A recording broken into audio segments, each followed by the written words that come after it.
Ubukristo. Ubukristo ryari ijambo rikomeye cyane. Sinabura kuvuga yuko abantu benshi baritinyaga kuko bumvaga yuko ubukristo ari ikintu gikomeye cyane, ikintu cy'agaciro, ikintu gihambaye. Bamwe bumvaga batabishobora kuko byasabaga kuba hari bimwe bigomye cyangwa se birengagije cyangwa ibyo bahombye kugira ngo bagere ku bukristo.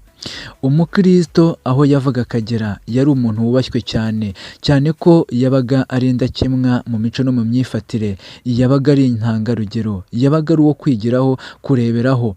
Iyo umuntu yagendanaga n'umukristo yumvaga akomeye, yumvaga ntacyo yaba, yumvaga arinzwe. Ariko kandi nanone kugendana n'umukristo mu rundi ruhande byabaga biteye ubwoba kuko kugendana n'umukristo byasabaga kwigengesera muri byose, mu magambo uvuga, mu byo ukora ndetse n'uko witwara. Wumvaga kuba uri kumwe n'umukristo ugomba kwigengesera. Umukristo iyo yagendaga mu modoka, abari muri iyo modoka bose bumvaga barinzwe, bumvaga bakomeye, bumvaga nta mpanuka, nta byago. Yewe n'umurwayi wabaga muri iyo modoka yumvaga afite ibyiringiro by'uko ari buze gukira. Abantu babaga bari muri iyo modoka bumvaga barinzwe cyane cyane kuko bumvaga bari kumwe n'umukristo, bakizera ko ubwo bari kumwe n'umukristo Imana Data wa twese cyangwa se umwana Yesu Kristo barinze iyo modoka kuko bari kumwe n'umukristo. Ijambo umukristo byasabaga kuba umukristo ari umuntu w'icyitegererezo mu bandi, yaba mu mico, mu myifatire ndetse n'imigirire, mu magambo avuga, aho agenda n'uko yitwara. Ijambo umukristo, iyo wagurizaga umukristo wabaga wizeye udashidikanya yuko ibyo umugurije, yaba amafaranga cyangwa se ibyo umukopye, azabikwishyura kuko wabaga uvuga yuko ugurije umukristo. Ijambo umukristo, iyo wakoranaga n'umukristo cyangwa agukoresheje, wumvaga ufite kwizera kuzuye 100%, ugira uti azanyishyura kandi azanyishyurira igihe kuko umukristo aba ari inyangamugayo. Umukristo nk'uko kandi nkomeje kugenda mbigarukaho, iri jambo ryitwa umukristo, iyo wabaga urwaye wakeneraga umukristo kuko wumvaga yuko umukristo nagusengera urakira. Ijambo umukristo avuze ryose ryabaga ari ukuri, ryabaga ryizewe, ryabaga ari ihame kubera yuko bumvaga yuko avugirwamo n'Imana kandi ari inyangamugayo. Reka tugaruke ku munyamasengesho. Umunyamasengesho w'icyo gihe yabaga ari umuntu ufite ubudahangarwa kurusha abandi bose, ku buryo yirukanaga abadayimoni, agasengera abarwayi, akagira inama ingo zubatse n'ibindi bigiye bitandukanye. Umunyamasengesho yari uwo kubahwa. Ijambo umunyamasengesho kandi wamubwirwaga n'imyambarire, imivugire, imikorere ndetse n'imyitwarire. Ibyo nibyo byarangaga umukristo. Mbese ni iyihe mpamvu mvuga ngo byarangaga umukristo? Muri ino minsi nta mukristo hari.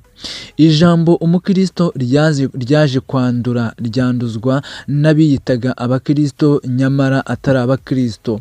Tugarutse nke muri kino gihe, ijambo umukristo, iyo uvuze umukristo abenshi bahita bumva umutekamutwe, abandi bakumva umutubuzi, abandi bakumva umunyamabi n'ibindi bigiye bitandukanye. Ese koko kwaba ariko kuri? Igisubizo uruhande rumwe uravuga ngo yego, ikindi ariko kandi nanone uravuga ngo oya. Iyo uhuye n'umukristo by'ukuri uba uhuye n'umukristo, ariko iyo uhuye n'uwiyitirira umukristo uba uhuye n'umupagani uruta uyundi mupagani. Reka twigarukire ku bakozi b'Imana ba kera. Baremeraga bakarenganwa, bagatukwa ndetse bakanasuzugurwa. Ubukene bwabo bwo ntibwatumaga badakorera Imana. Abavugabutumwa cyangwa se abapasiteri cyangwa abahanuzi bo mu gihe cya kera, ibintu by'isi bari barabifashe nk'ibibambwe, ibintu by'isi barabifashe nk'ibitariho. Bariyeguriye Yesu Kristo, ubuzima bwabo barabuhariye mu Mana. ubuzima bwabo barabuhariye mu gakiza. Yego byarabafashaga kandi byarabarindaga, byari iby'akamaro rwose, byari iby'agaciro, kuko umukristo, umuvugabutumwa, umupasiteri cyangwa umuhanuzi bari bafashije ikintu kinini rubanda, bari bunguye igihugu, bari bunze ubumwe, bari abantu b'agaciro. Reka nigarukire ku rukundo rw'abakristo nk'uko Bibiliya ibivuga, aho igira iti mukundane urukundo rwa kivandimwe. Abakristo iyo bahuraga bo ubwabo bumvaga badashaka gutandukana, kandi bo ubwabo bumvaga bafitanye urukundo, ubumwe, umunezero. Nta banga ryabaga hagati y'abakristo kuko babwizanya ukuri. Yego byari byoroshye. Ni iyihe mpamvu yatumaga byoroha? Bizeraga umwuka wera by'ukuri kandi bagatinya Imana, bagatinya icyaha, bakarwanira gukiranuka. Nicyo cyabaga mu mitima yabo. Umukristo muri ino minsi si uko biri, kuko umukristo ni ku izina, umukristo si ku myambarire, ahubwo umukristo ni mu mutima. Ariko muri ino minsi biragoye kubona wasobanukirwa umukristo w'ukuri n'utari uw'ukuri, kuko byarivanze rwose. Ntibyagutangaza uhuye n'umukristo wambaye bya gikristo, ariko ibyo akora, ibyo avuga n'uko yitwara bikaba bitandukanye n'umukristo. Muri ino minsi birabujijwe kuguriza umukristo. Muri ino minsi ni icyitonderwa kuguriza umukristo. Muri ino minsi ni icyitonderwa kubitsa ibanga umukristo. Muri ino minsi ni amakosa kwizera umukristo. Muri ino minsi nta kuguriza umukristo, nta gukorera umukristo. Ni iyihe mpamvu? Babaye nk'abandi bose, nabo barambura, nabo kandi basigaye barahindutse abahemu. Byaje gute? Byatewe n'iki? Ijambo ry'Imana riravuga ngo mu minsi y'imperuka hazabaho ibihe bigoye kandi hazabaho ibihe birushya, ubwo abantu bazaba bikunda, bikakaza, indashima ndetse ari ibyigenge. Iri jambo ryasohoye ku bakristo, nabo basigaye bikunda, bikakaza, ari ibyigenge n'ibindi n'ibindi. Reka twigarukire mu gukunda amafaranga ndetse n'amaturo. Ibi ngibi turabisanga mu bahanuzi, abapasiteri n'abandi. Ese waba wifuza ahantu heza ho gukorera ubukwe, ababutashye bose bagasigara basiganuza? Aha nta handi, ni kuri Makita Tent Design. Kuri Makita Tent Design tugufitiye tente ngari nziza yo gukoreramo ubukwe, inama cyangwa se ibindi birori. Tugukorera amahema yo gutwikira imodoka cyangwa se gukoresha muri bizinesi zawe. Si ibyo gusa kandi turanayakodesha mukayagarura ku giciro gitoya kinogeye buri umwe wese.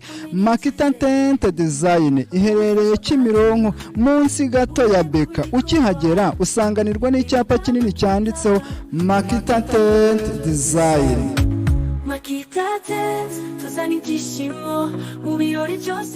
Kuri ubu ngubu abanyamadini bakomeje kugenda banengwa cyane uburyo baka abakristo babo n'abayoboke babo amaturo, babizeza yuko ibi ngibi ari byo Imana ikeneye kandi ari byo Imana ibasaba. Nyamara abantu tuzi neza yuko Imana idakeneye amafaranga cyangwa se ibintu bifatika abantu batanga. Abasoma neza Bibiliya bazi icyanditswe kera kiboneka mu rwandiko Pawulo yandikiye Abatesalonike igice cyaho cya 3 umurongo waho wa 8, aho hari ijambo rivuga ngo nta numwe twigeze dusaba umugati wadutunze, ahubwo ijoro n'amanywa mu mvune n'imiruho twarikoreraga ubwacu kugira ngo hatagira n'umwe muri mwe tugora. Ibi ngibi ni inyigisho Pawulo yatanze ubwo yabwiraga abanyatesalonike yuko ibyo bakora byose babikora ariko nta muntu bagamije kwaka ibi indonke izo arizo zose.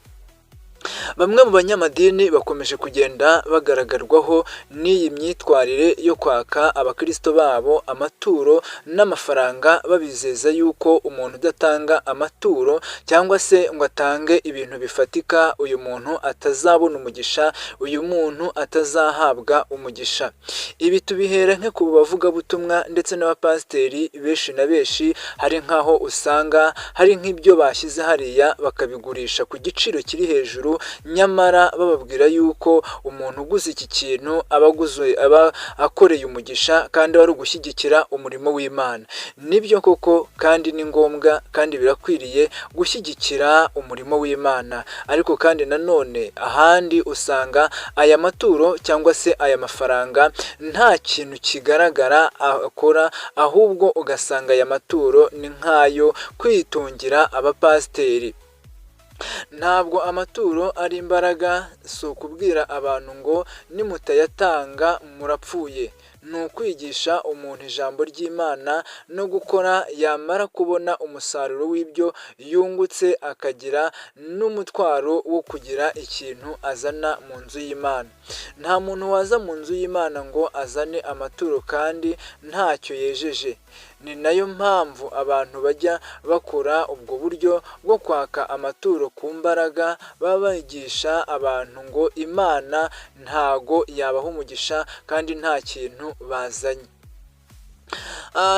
Ahangaha iyo ugiye kubona usanga abantu abigishabutumwa, abavugabutumwa, abashumba ndetse n'abahanuzi babwira abantu yuko gukorera Imana ari uko baba bazanye ibintu mu rusengero, ari uko baba bazanye amaturo afatika, cyane cyane ko hari nk'aho usanga mu rusengero barashyizeho nk'igiciro, aho usanga nk'umupasiteri agira ati nukora iki ngiki, nuzana aya n'aya uzahabwa umugisha. Umuntu utayafite ugasanga nta mugisha agenewe, cyangwa se ugasanga ameze nk'aho adakeneye kubona Imana.